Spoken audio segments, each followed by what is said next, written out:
pala ditong carrots, tapos meron sila saging, tapos pinagdikit nila yon. Tapos pagkatapos nila pagdikitin, ayan, tinanim nila. Tapos ito daw yung magiging bunga niya kapag tumubo daw yon. Ayan! Hala! Wow, grabe! Totoo kaya to? Grabe ang astig naman nun, mga kapudit!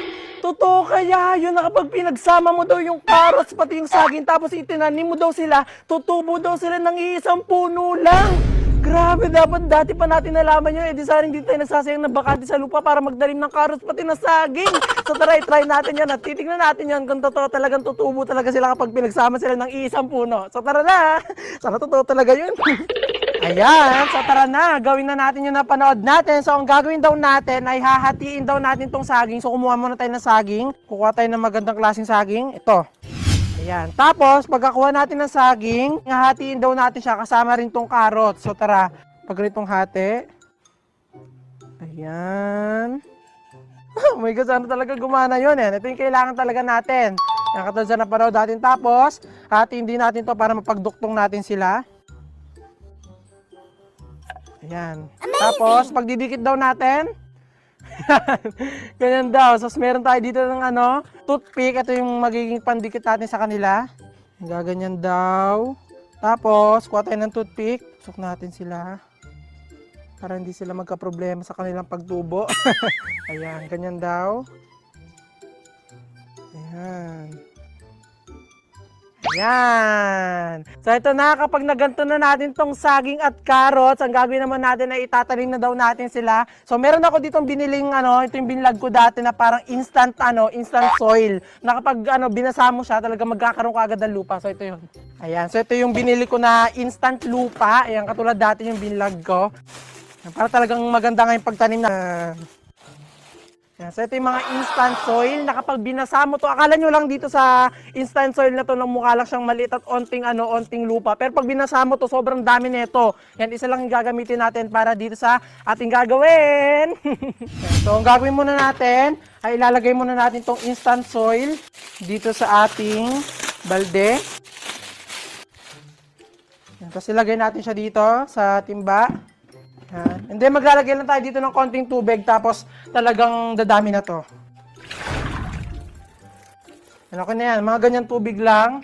Tapos kakalas-kalasin na natin siya para talagang matanggal na siya sa pinaka-blocking niya. At para mas mabilis nga maging lupa nga itong binili nga natin na instant soil, nilipat ko nga sila dito sa batya para talagang matunaw at maggalas-galas agad. Iniiwanan nga lang talaga sa tubig nga itong instant soil nga na to para talagang maging lupa, pero ako nga talaga minamano-mano ko na nga siya kasi anong oras na nga to. At sa wakas nga muntik na nga magkakalyo nga ang kamay ko at natanggal at nakalas-kalas ko na rin siya. Ayan, so ito na nga finally, natapos na nga rin at natunaw na nga rin itong ating soil, so pwede na tayo magtanim. So kunin na natin yung ating paso pati yung pinagdikit natin na saging pati carrots. So tara. So ito na, nakuha na nga natin tong saging at carrots na pinagdikit natin. Tapos ito na rin yung paso. So tara, magtanim na tayo. Sana totoo talaga yun. Ayan. So ang una natin gagawin ay maglalagay muna tayo ng soil dito sa ating paso. Kailangan marami tayong mailagay para talagang tumubo siya ng maayos. Diba? Isang pirasong blocks lang yun pero ang dami niya, no? Malapit na agad mapuno. Ayan. Amazing! Ito na. Ayan, so pag napuno na nga natin itong ating paso ng ganito, ayan, so kung gagawin daw natin, bago daw natin siya itanim, ay maggagayat daw tayo ng saging ulit dito sa pinakapagtataniman natin, dito sa pinakagitna na to. Ayan, so maglalagay tayo dyan ng saging. Ayan, so ito yung saging natin. Tapos, hati-hati natin siya. Dito natin lalagay. Ng parang ganyan. Di ko alam kung anong purpose nito pero susundin natin yung napanood natin. Amazing! Mukhang okay na yan. And then, ang gagawin na natin ay lalagay tayo ng konting space dito sa pinakagitna. Lagay tayo yung pinaka-space dyan. Itatanim na daw natin tong ginawa natin. Tapos ang nakalagay daw sa pinakalupa or nakabaon sa lupa itong pinaka-carrots para talagang tumubo siya dito sa pinakagitna na to. So, tara, lagyan na natin siya. Amazing! Tapos, tatabunan natin kasama yung mga saging na hinati natin. Ayan. Ganyan. Ayan. Ito na, nakatanim na yung pinakasaging. Ayusin lang natin siya para tumubo talaga siya ng ayos. Ayan. So ito na. Ayan, natanim na natin dito yung ginawa natin na saging na pinagdikit natin sila ng carrots. Tapos didiligan daw natin to. So tara, kuha tayong tubig. Ayan. Tapos itatabi daw natin to sa maayos na lugar. Doon sa lugar na medyo malamig-lamig para talagang tumubo siya. So doon natin siya ilalagay sa medyo mapuno para talagang tumubo agad siya. Ayan, so tara na. So dito natin siya ilalagay. Wait, sa kaya? Yun, dito. Dito natin siya ilalagay sa maraming puno, sa maraming saging. Marami kasi tumutubong saging dito sa part na to kasi maganda nga dito. Kaya dito natin siya ilalagay.